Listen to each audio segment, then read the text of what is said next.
Located in the United States, spanning much of the northern Great Plains and much of the Rocky Mountains, is the White River Formation. And the White River Formation is a fossil deposit that dates all the way back to the Paleogene period, which is all the way back 66 million years ago to 23 million years ago. This fossil deposit can be found in many locations, including northern Colorado, Douglas County, Nebraska, and the Badlands of South Dakota. And so this is a very accessible fossil deposit, but it doesn't have what we would commonly believe as dinosaurs. They have a lot more of small marsupials and a lot more of just small rodents and stuff like that.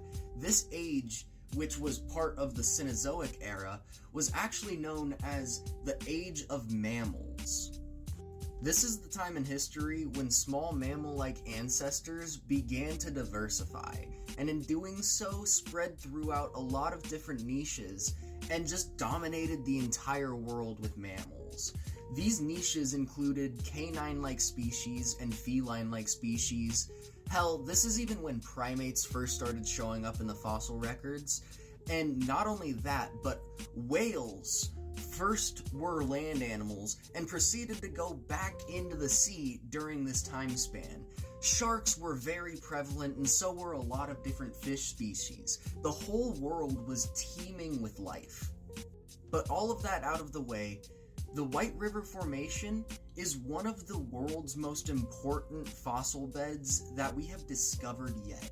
This fossil bed contains various different mammals, from elephants all the way to rhinos, camels, hippos, everything pretty much. It's kind of wild how big this fossil deposit really is. And some of the other parts show a lot of different climate changes from that time span. And so this entire fossil deposit has actually given us a lot of information in comparison to some of the lesser known fossil deposits that haven't really done much anything other than supply fossils and just a little bit of dating. Now see, the Cenozoic era might have been the most important era in all history of life as we know it, because without the Cenozoic era, we would not exist as humans, and neither would most mammals. But that all started with the Paleogene era.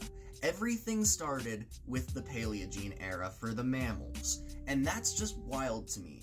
One span 66 million years ago to 23 million years ago was so influential to us now.